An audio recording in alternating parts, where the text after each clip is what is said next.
It's your boy again, Chris here, back with some more Chris Wrestling Views. Today, you guys going to be doing my AEW Dynamite review tonight here.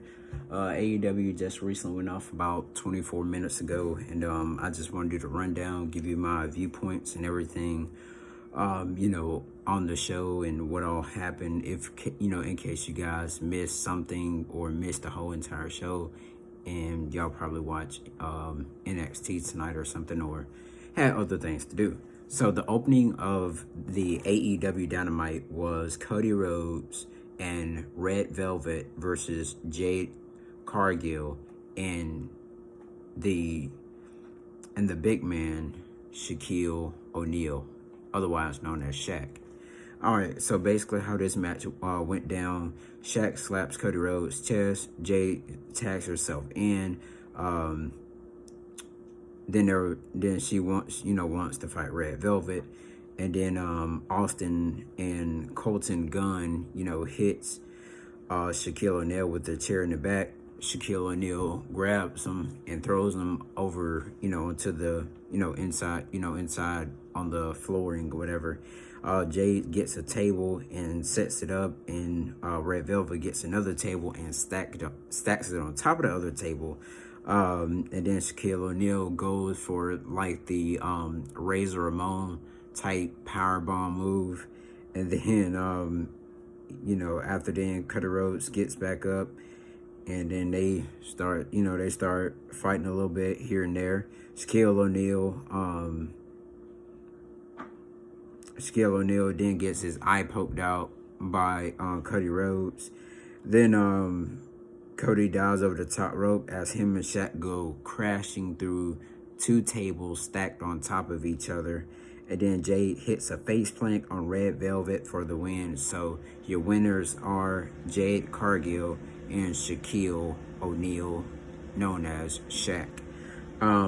So then we see Shaquille O'Neal get into the ambulance. Tony Schiavone comes to the ambulance and said they want to get some word from somebody, on the ambulance, and there was nobody on the ambulance, as we had seen Shaquille O'Neal was loaded up to the ambulance.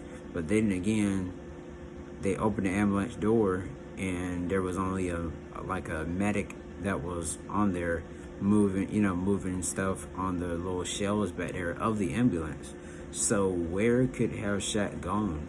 I mean, he just kind of disappeared, like as if he was the Undertaker or something like that. But that was a great match, you guys. I have to get that at 5 stars, simply because Cody Rhodes, Red Velvet, Jade Cargill, and Shaquille O'Neal did put on a great show to open up AEW Dynamite, you guys. And it was fantastic to see Shaq in the ring.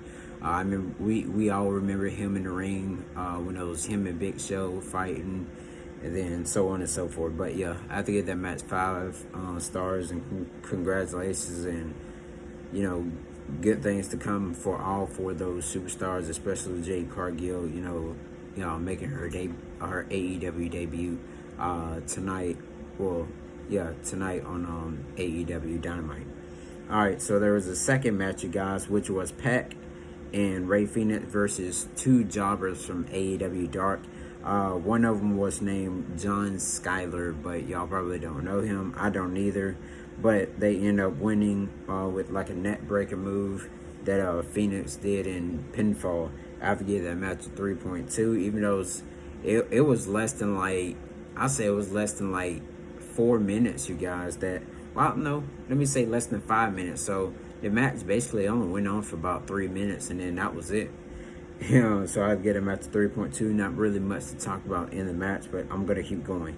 All right, then there was a promo in the ring where it was the Inner Circle comes out doing a press conference talking about beating the Young Bucks for the tag titles, and after then Chris Jericho said he teamed up with some of the best. He calls Dwayne Johnson, The Rock, of course, you guys.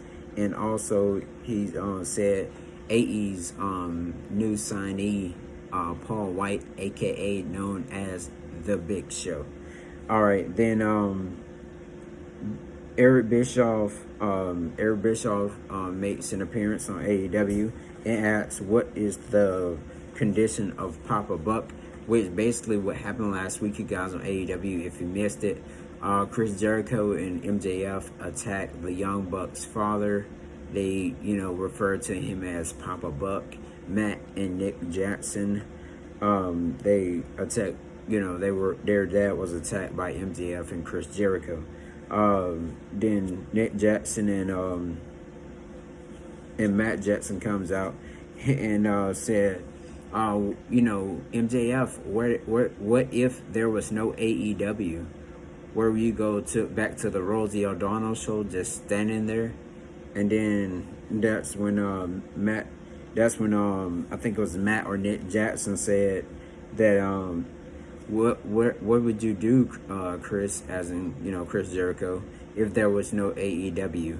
And then he said, "Oh, I know what you'll be doing. You'll be jacking the curtains back at the Performance Center, quote unquote, which is WWE." And then I was like, wow, they're really getting very personal with that. And then out comes a brawl. Good Brothers comes out, and so on and so forth. And Matt and Nick Jackson jumps on Santana Ortiz one off the scaffold, one off the side of the stage, onto a table. But that was a pretty good promo, and how it turned out. But we'll see, what's gonna happen. We got AEW Revolution this week. I think this Sunday. You guys make sure you tune in to watch that, because we got some exciting matches as well coming forward. All right, and then we had FTR and Tully Blanchard versus Jurassic Express. Tully Blanchard, basically he was in a match. He fakes as if he was going to dive on the outside of the rope, but he starts walking, doing a little Ric Flair thing. Luchasaurus kicks Tully Blanchard in the head with that roundabout kick. And then after then, you got those disguised guy hits Jurassic Express in the head with like two of the members of Jurassic Express with the camera. And then after the match was over, Tully Blanchard pins Luchasaurus for the victory. And then Shawn Spears returns to AEW. So yeah, it was a pretty good match. You gotta have to give that a 4.1. Tully Blanchard, even though he's real old, at least he still has that passion for professional wrestling, like many other Hall of Famers and legends that are in different professional wrestling companies all across the world. All right, and then there was a guy.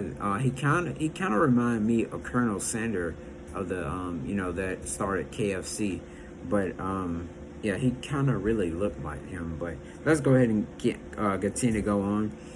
Tony Schiavone said that he's going to introduce someone that he's the biggest athlete in AEW, and so Tony Schiavone introduced the new member of the AEW team. Well, announced team is going to be no other than Paul Wight himself, aka known as the Big Show, but he don't want to be called the Big Show. As I said in my previous video, as well, make sure you check that out as well. Paul Wight was basically saying that a new Hall of Famer is coming to AEW. It's coming to AEW this Sunday at Revolution. Who could that be? I'm really wondering who could that be. Could it be Stone Cold Steve Austin? Could it be, if it's Stone Cold, WWE is going to be mad. But we'll see we'll find out this Sunday. So make sure you stay tuned in, like I said, to AEW. Then the fourth match they had was Nyla Rose versus Ryo Mizunami. Ryo Mizunami wins. So basically what happened in the match, Rose hits the Death Valley driver, but kicks out. Rio hits a spear and off the top rope with a leg drop lariat is what I call it. And after this, Rio Mizuami is going to face the, her champion that, if you all probably catched up with the AEW, tournament thing.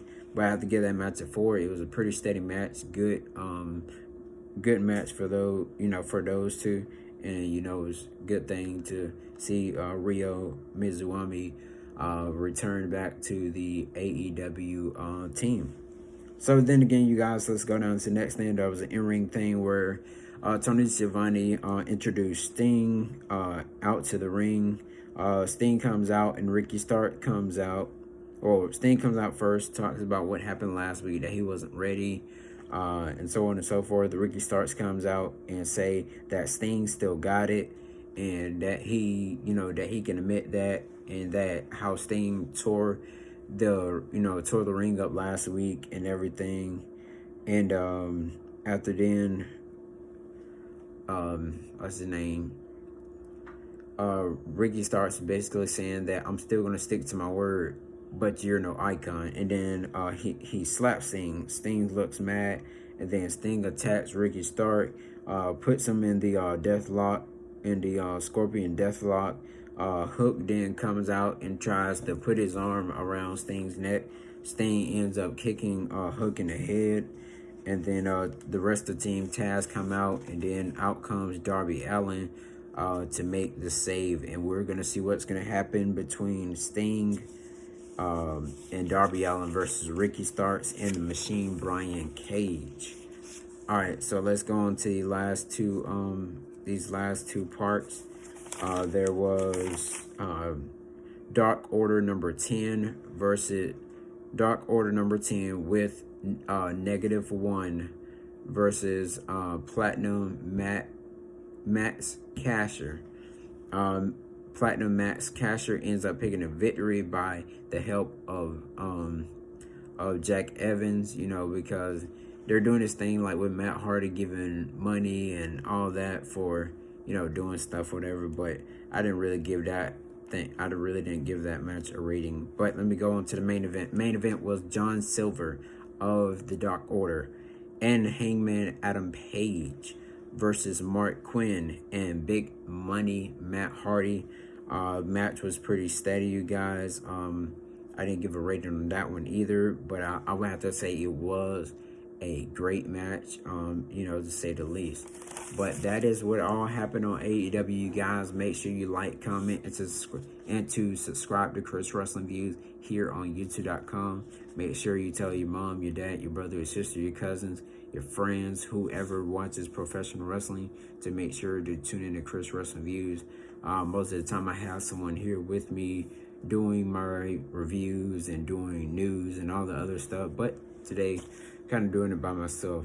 But let's see, tomorrow there's no professional wrestling. I may have some news that will come about tomorrow, and then Friday we got WWE Friday Night SmackDown, and see how that will how that's gonna turn out. Thank you all for watching Chris Wrestling Views here on YouTube.com. Don't forget to subscribe and to click that notification bell, so anytime I upload a video, you won't miss them. Thank you for watching Chris Wrestling Views here on YouTube.com.